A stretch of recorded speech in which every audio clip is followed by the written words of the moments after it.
उत्तर प्रदेश के पूर्व deputy CM और राज्यसभा सांसद दिनेश शर्मा ने रविवार को कानपुर के NHM Mishra college of education Kanpur में बीजेपी प्रशिक्षण संस्थान प्रकोष्ठ के लोकसभा सम्मेलन में शिरकत की। इस दौरान उनका 51 किलो की माला पहनाकर सम्मान किया गया। तत्पश्चात दीप प्रज्वलित करके सम्मेलन की शुरुआत की गई। इस अवसर पर प्रधानमंत्री के मन की बात के कार्यक्रम को उपस्थित सभी लोगों ने देखा और सुना। वहीं मीडिया से बातचीत करते हुए दिनेश शर्मा ने कहा कि जैसे पहले हर रविवार रामायण का सीरियल आता था जिसमें लोग इंतजार करते थे, इसी तरीके से मन की बात के कार्यक्रम का लोग इंतजार करते हैं। पीएम मोदी के कार्यकाल में जो भी काम हुए हैं वह किसी भी सरकार ने नहीं किए। उन्होंने किसी काम को पीछे नहीं रखा है, चाहे वे पढ़ाई से संबंधित हो, चाहे बेरोजगारी से संबंधित, हर काम को युद्ध स्तर से कराया है। राहुल गांधी की भारत जोड़ो यात्रा को लेकर राहुल तोड़ी यात्रा बताते हुए विपक्ष पर जुबानी धावा बोलते हुए दिनेश शर्मा ने कहा कि राहुल गांधी अब स्टार प्रचारक हो गए हैं, जिनको राम मंदिर में राम ही नहीं दिखते। एक तरफ अखिलेश यादव अपने परिवार के लोगों को टिकट दिलाते हैं, वहीं अब कांग्रेस भी परिवार के लोगों को ही टिकट दिलाने का काम कर रही है। यह लोग चाहे कुछ भी कर ले, परिवारवादी लोग इस देश को नहीं चला सकते। इस बार बीजेपी पूरी 80 सीटों से जीतेगी। विपक्ष बस 1-2 सीटों के लिए लड़ेगा, क्योंकि पूरे भारतवर्ष में मोदी की लहर चल रही है।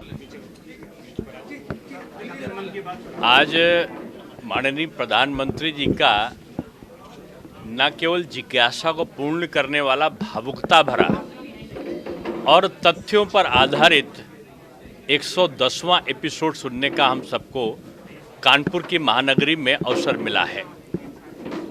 मन की बात मैं समझता हूं कि एक समय रामायण का सीरियल आता था तो लोग इतवार का रविवार का इंतजार करते थे कि रामानंद सागर की रामायण आएगी, और अब विगत 10 वर्षों में हर जो अंतिम रविवार होता है उसमें लोग इंतजार करते हैं कि मोदी जी की मन की बात का कार्यक्रम आएगा, जो ज्ञानपूर्वक भी होगा, जानकारी वाला होगा और कुछ न कुछ दिशा दर्शन करने वाला होगा। आज के एपिसोड में मैं समझता हूं कि बड़ी महत्वपूर्ण बात निकली है। 3 महीने के बाद 111वां जो एपिसोड होगा माननीय मोदी जी का, हम सब लोगों को सुनने को मिलेगा जब वो तीसरी बार प्रधानमंत्री बनकर एक बार पिछले से भी अधिक बहुमत से, प्रचंड बहुमत के साथ तीसरी बार प्रधानमंत्री बनेंगे। ये एक बड़ी उपलब्धि रही है। इतने विगत 10 वर्षों में जिस प्रकार से उन्होंने काम किया है वो काम अभूतपूर्व रहा है, चाहे इंफ्रास्ट्रक्चर का रहा हो, चाहे एजुकेशन का रहा हो, चाहे किसानों की समृद्धि का रहा हो, महिला सशक्तिकरण का रहा हो, उद्योगों के निवेश का रहा हो, रक्षा क्षेत्र में पाकिस्तान ऐसे देश में चाइना ऐसे देश को मुंहतोड़ जवाब देने का रहा हो। मैं समझता हूं कि अभूतपूर्व, अनुपम राष्ट्र रक्षा यज्ञ जो 10 वर्षों तक चला है वो आज मन की बात में वो मन से निकला है। और निश्चित रूप में ये सौभाग्य होगा कि लोकसभा चुनाव के बाद जब हम लोग इसको फिर से सुनेंगे 111वें एपिसोड को, तो मन और आनंदित और प्रफुल्लित होगा कि ये राष्ट्र अब एक मजबूती की तरफ बढ़ा है।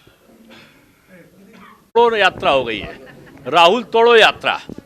और राहुल जी एक भाजपा के स्टार प्रचारक के रूप में हैं। वो उनके सारी जो गलतियां हैं राहुल गांधी की, वो उनकी अपरिपक्वता उनकी हर यात्रा में, हर एपिसोड पर दिखाई पड़ती।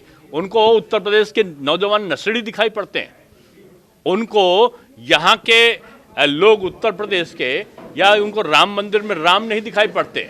वो कहते हैं कि राम के वहाँ पे वो बेस में कोई और आ गया। वो मतभेद पैदा करने वाले लोगों का एक समूह है। 2 पारिवारिक लोगों का मिलन हुआ है राजनीतिक क्षेत्र में। जैसे अखिलेश जी, उनके अभी आप टिकट देखो, अखिलेश जी ने टिकट दिया अपने भाई को, अपने भौजाई को, अपनी पत्नी को, अपने भतीजे को।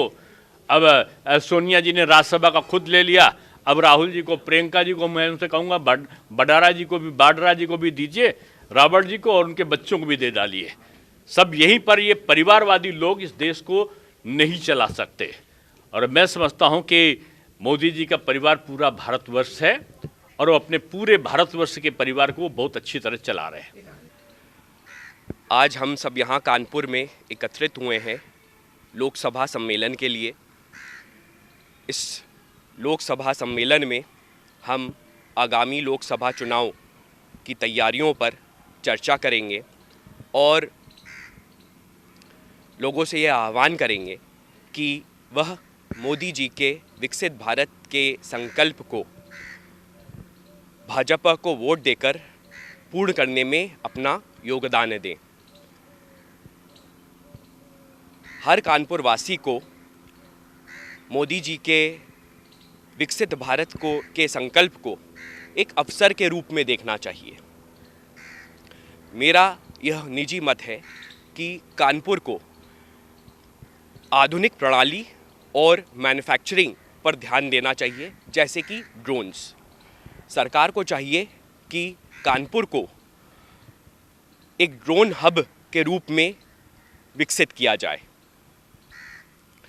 विकसित भारत और विकसित कानपुर तभी संभव है अगर हम पुनः मोदी जी के नेतृत्व में डबल इंजन के सरकार के छत्र छाया में काम करें।